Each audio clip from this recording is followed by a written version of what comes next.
एतजाज साहब, जो ये दोस्त मजारी साहब ने रब्ता किया है लास्ट मोमेंट पे, वो क्या वो खत रिसीव करना और उनसे फोन करके उसकी तस्दीक करना, क्या ये उनका इख्तियार था इस मौके पर?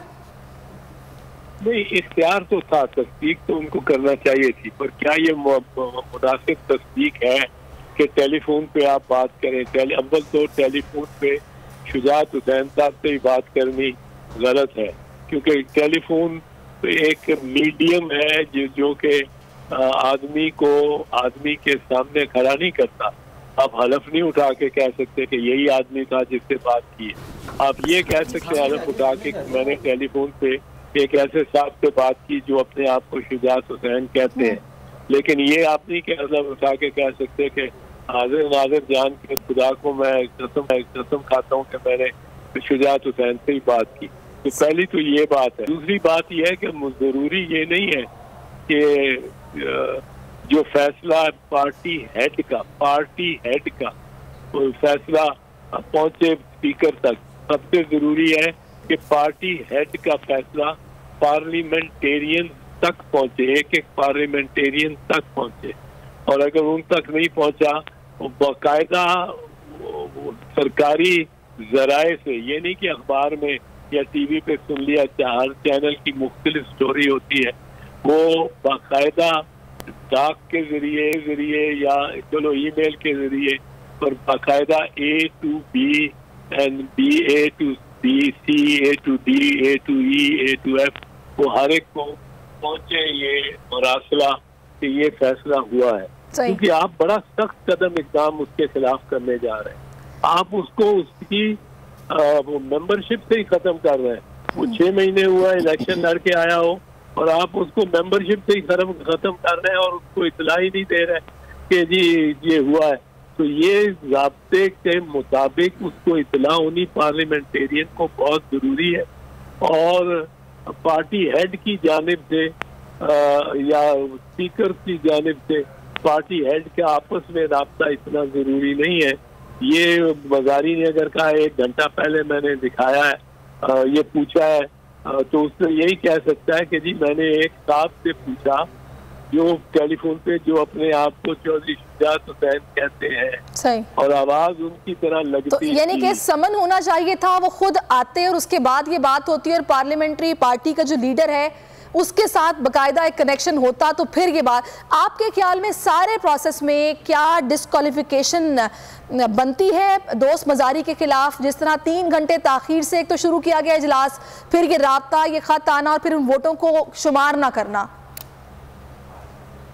नहीं, इन पे रेफरेंस तो नहीं बनती। वोट ऑफ नो कॉन्फिडेंस हो सकता है, वो होता है जो पार्लियामेंट के फ्लोर पे ही होता है, किसी अदालत के सामने इसको लेके नहीं जाया जा सकता। स्पीकर को, डिप्टी स्पीकर को वो कहेगी कि जी आप फ्लोर पे फैसला करें, फ्लोर पे हो सकता है, पर ये एक नाकस फैसला जरूर है जिसमें नक्स है, और ऐसा नक्स है जिस नक्स की वजह से, और ऐसा सुकम है जिस सुकम की वजह से फैसला कलअदम है। ये फैसला कलअदम करार ही नहीं दिया जा सकता। ये फैसला है ही कलअदम, सिरे से ही एब इनिशियो वॉइड है।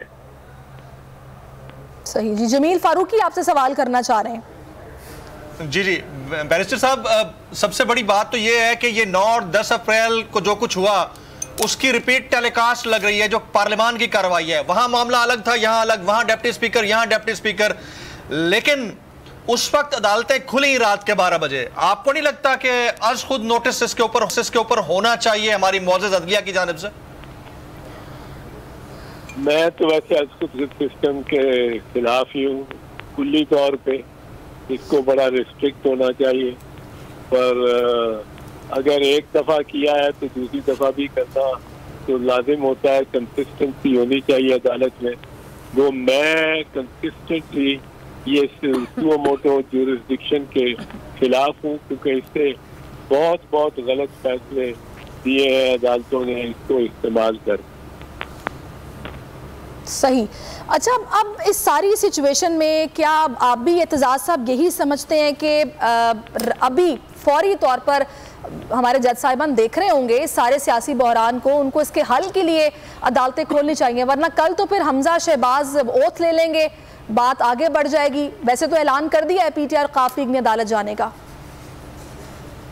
हाँ नहीं, पर ये मामलात होते हैं अमूमन ऐसे दिनों में जब आगे हफ्ता और इतवार आ रहा, और हफ्ता और इतवार अदालतें भी बंद होती हैं, आला अदालतें बंद होती हैं, और छोटी अदालतें भी इतवार को बंद होती हैं।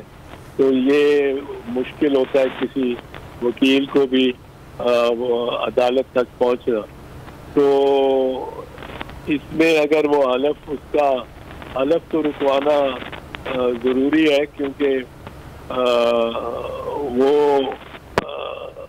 पहले दिन से ही, जिस दिन से वो वजीर आला बने हैं हमजा शरीफ, तो वो वजीर आला नहीं बन सकते थे। आज भी इस वक्त वो वजीर आला नहीं है, वो वजीर आला का इलेक्शन लड़के जीते हुए हैं, नोटिफिकेशन कल और परसों जो गुजर गए हैं वो बिल्कुल ही वजीर आला नहीं थे, क्योंकि उनका वो in the process of election वो कैंडिडेट थे to be made chief minister, पर उनको पंजाब का जिस कॉन्स्टिट्यूंसी में इलेक्शन होना है उसी कॉन्स्टिट्यूंसी का सरबराह बना दिया, और इख्तियारात उसने खूब इस्तेमाल किए, पुलिस के वसाइल से मुतल्लिक हर किस्म की बारिश, ये एक ओपन हैंड तो उसको दिया गया और उसके मुखालिफ का एक हाथ बांध के इलेक्शन लड़ाई गई है।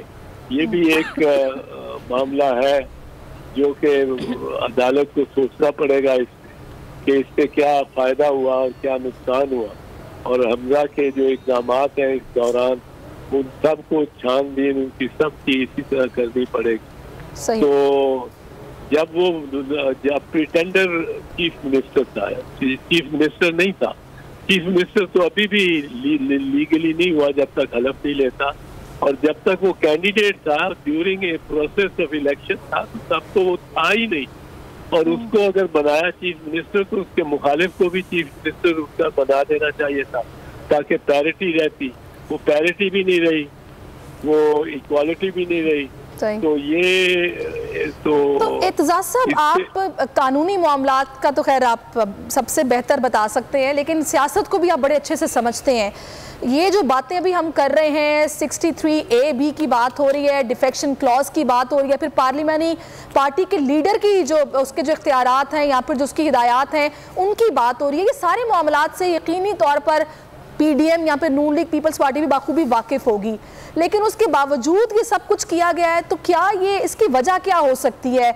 अदालतों में जाके भी तो नहीं, इसमें एक्चुअली अगर हिस्ट्री में जाए, अब वो हिस्ट्री में जाने का वक्त नहीं है। 1963 से जब ये पॉलिटिकल पार्टी एक्ट आया, उससे पहले अयूब खान ने मार्शल लॉ के तहत सारी पॉलिटिकल पार्टीज बंद कर दी थी। उसके पहले जो पॉलिटिकल पार्टीज थी वो रोलर को वो रिवॉल्विंग डोर प्राइम मिनिस्टर कहलाता था, और बड़ी उनमें अप एंड डाउन होता था। फिर अयूब खान ने सारी पार्टीज बैन कर दी, फिर अयूब खान ने 63 में पॉलिटिकल पार्टीज एक्ट ला के इनको जारी किया, उसने कुछ कदगने लगा दी इन पे, उसपे उनमें पार्टी ज्यादा स्ट्रॉन्ग, बहुत ज्यादा बेगारा हो गई। तो फिर एक पार्टी लीडर पे कुछ कदगने लगाने की सोचा गया, और वो जो 8वीं तरमीम आई, ब्याउलाक लाया, सैरिश मुझे एक सवाल पूछना है, और स्टेट्स लगा दी, एक दूसरी एक्सट्रीम पे चला गया। फिर इनको 17वीं तरमीम, 18वीं तरमीम, पर्टिकुलरली 18th अमेंडमेंट में बैलेंस आउट करने की कोशिश की गई कि हेड ऑफ पार्टी हेड और मेंबर ऑफ अ पार्टी के दरमियान कुछ प्रोसेसेस ऐसी हों कि जिनसे वो बेख्तियार किस्म का इख्तियार ना हो पार्टी हेड का भी on the members and office bearers of a political party.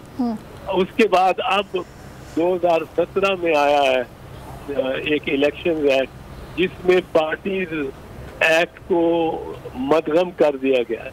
और ये उसमें से है मसाइल। अब ये मसाइल निकलेंगे तो कुछ ना कुछ बैलेंस करने की कोशिश करेगा लेजिस्लेचर। ये तो एक कंटिन्यूइंग प्रोजेक्ट इन हैंड रहता है और वो रहेगा और रहना चाहिए। और पार्टी हेड के अच्छा एतजाज हसन साहब, एक बात एतजाज हसन साहब,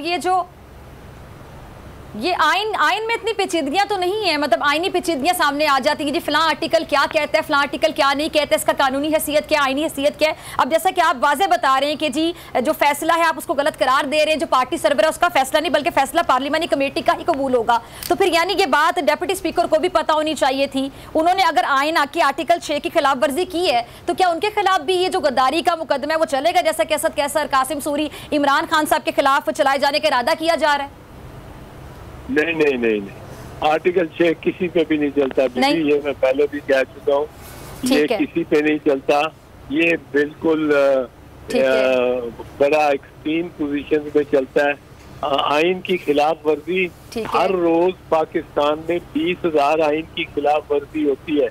हर डिप्टी कमिश्नर, हर पुलिस वाला, हर कमिश्नर, हर चीफ सेक्रेटरी, हर ये खिलाफ वर्जियां जो ऑर्डर अगेंस्ट द लॉ करते हैं, हाई कोर्ट से खिलाफ वर्जियां होती रहती हैं।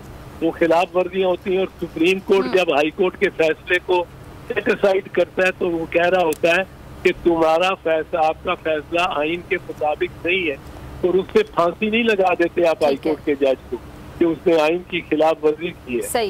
उसपे जो सेशन जज फांसी की सजा देता है एक मुल्जिम को, कातिल के कत्ल के मुल्जिम को, वो अगर बरी हो जाए हाई कोर्ट से तो उसको सेशन जज को फांसी की सजा नहीं लगा देते कि आपने आर्टिकल 6 की वायलेशन की है और सुप्रीम को ये कॉन्स्टिट्यूशन की वायलेशन होगी।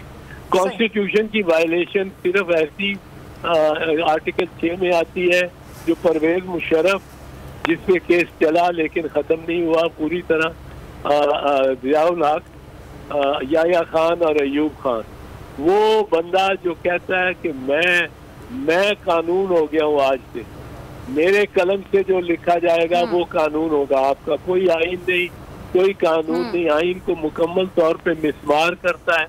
आइन को बिल्कुल कहता है कि 12 सफ़े की किताब है जिसको मैं फाड़ देता हूँ।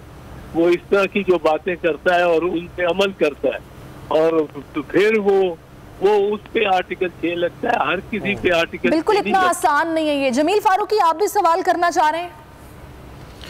जी बिल्कुल, मैं वैसे तो एतजाज हसन साहब लीगली या कॉन्स्टिट्यूशनली ये किसी भी पॉलिटिकल पार्टी का राइट है कि वो जिस सूबे में चाहे जिसके साथ चली जाए, वफाक में चाहे किसी के साथ भी चली जाए, लेकिन PMLQ के कंडक्ट के ऊपर क्या क्वेश्चन नहीं बनता कि वो फेडरेशन के अंदर PDM के साथ हैं और फिर वजीर आला के इंतखाब के लिए PTI को सपोर्ट करते हैं, और फिर उनका जो सरबराह है चौधरी शुजात साहब, वो इस सारी सिचुएशन में जरदारी साहब के साथ मिलकर फिर PDM को सपोर्ट करने की कोशिश करता है। मतलब इनके कंडक्ट के ऊपर भी तो कहीं कोई ना कोई लीगल इम्प्लीकेशंस आती होंगी ना वैसे साहब? नहीं, कानूनी नहीं आती, इखलाकी आती। बहुत सारी हमारी जो जिंदगी है, बहुत सारी हम इंसानों की जिंदगी, इस पे इखलाकी कदगने और रुकावटें आती हैं, कानूनी नहीं आती, और बहुत सारी ऐसी होती। तो ये इखलाकी तौर पे आप कह सकते हैं, किसी को अच्छा लगे किसी को बुरा लगे, लेकिन कानूनी तौर पे इससे कोई रुकावट नहीं है कि मैं एज ए जमात KPK में एक जमात के साथ अलायंस करूं और फेडरेशन में दूसरी के साथ और सिंध में तीसरी के साथ। ये तो अक्सर होता रहता है पार्लियामेंट्री डेमोक्रेसी में। अच्छा, ये भी बताएगा एतजाज साहब, ये जो अभी 10 मेंबर्स काफरी 40 सवाल हो गए हैं। अच्छा जी, मुझे दूसरे चले जी, बहुत शुक्रिया एतजाज साहब, बहुत शुक्रिया आपका, आपने अपना कीमती वक्त में दिया है। सब्सक्राइब करें और बेल दबाएं ताकि कोई खबर रह न जाए।